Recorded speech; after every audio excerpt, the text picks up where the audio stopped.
Hi, guys. Good afternoon, and welcome back once again to the EdWord. I'm your host, Eddie, and I'd like to welcome you to another theory video I'm doing in today's video. I wanted to address to you guys a theory that has been on my mind since earlier this summer when it was announced and confirmed at San Diego Comic-Con that Natalie Portman would be returning to the Thor franchise after her surprise return to Marvel in Avengers Endgame, not only as Jane Foster in the upcoming fourth Thor film, Thor: Love and Thunder. But so not only will she be playing her regular role, but she will now become the female Thor, which is very intriguing and very, very exciting. And when this was announced and confirmed, it got me thinking, what are the chances or possibility that we could see a film someday featuring an all-female team of the Avengers and the Guardians, basically everybody from that spectacular little sequence in Avengers Endgame when all of the female heroes basically came together to help Captain Marvel get across the battlefield with the gauntlet. That was such a fantastic moment in an overall fantastic film. It was one of my personal favorites as well. And I was thinking to myself, how cool or fun would it be to have Natalie Portman's female Thor either A, lead an all-female superhero team in like their own superhero outing film, or B, just have her join that roster of female characters, and I'll explain why. I don't know if this is confirmed or not, but I think the rumor is that they want Brie Larson's Captain America.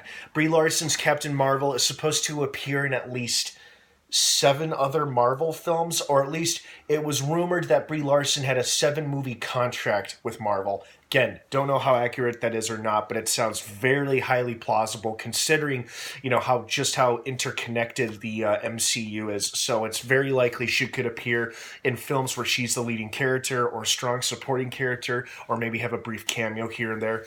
And I think one popular theory or suggestion I read was that she could lead an all-female superhero team. In fact, Brie Larson herself, I think, even said she has pitched or tried pitching to Marvel and Disney, or at least Marvel, hey, why don't we do an all-female superhero movie, which I think a lot of us would be on board for, especially considering how awesome that little sequence was in Avengers Endgame.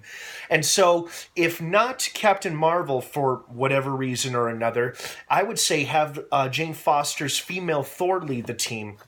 And if not her leading the team, have her be like the second in command next to Captain Marvel. Because I just feel like that would be such an awesome dynamic between two incredibly powerful female characters and just overall strong, badass superheroes. And then like those two like meeting one another and like leading a team of like all female Avengers and Guardians. That's a pretty awesome, exciting idea, at least to me it is. And for an idea as to why, you might ask, why would all of these female characters come together? Like, what could possibly bring them together? Like, why just the female characters? What about everybody else? Well, I had a thought here, and I know I'm really, really stretching on this, but it's just an idea I had.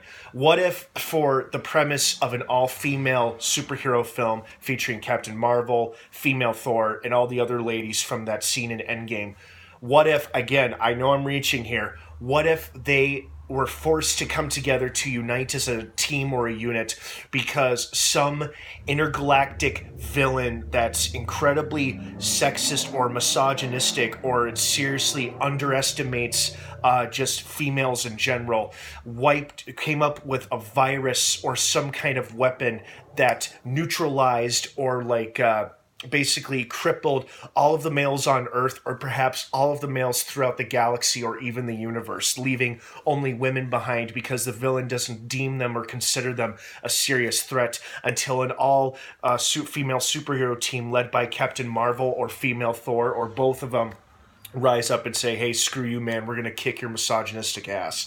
Again, I know I'm really stretching here. It's just one idea I have and one reason, like one plausible reason why all the female characters would come together. I'm sure professional, much more talented writers could come up with a far better reason than the one I just came up with. Again, it's just a theory or an idea I had, but it's an idea or a theory that I would personally love to see adapted to film someday.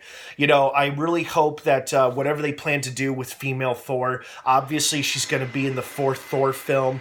She'll be alongside Chris Hemsworth's Thor.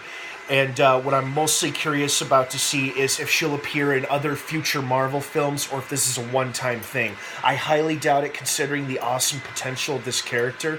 Personally, I would love to see her in the fifth Avengers film, which they'll most likely make in another couple years. And that's also supposedly the final film that Spider-Man will appear in.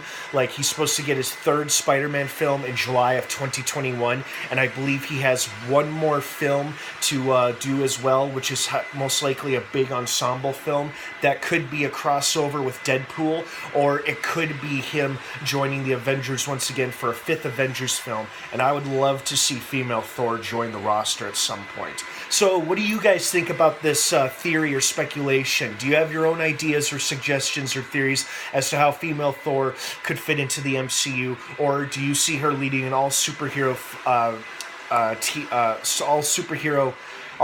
superhero team someday? I would love to hear your thoughts and opinions down below in the comment section. Thank you so much for watching. You know, we can all have our different beliefs and opinions. That's just fine. Just please keep it civil and be respectful of one another's opinions. Thanks so much for watching. Have a wonderful rest of your Sunday. And of course, until next time, may the Force be with you.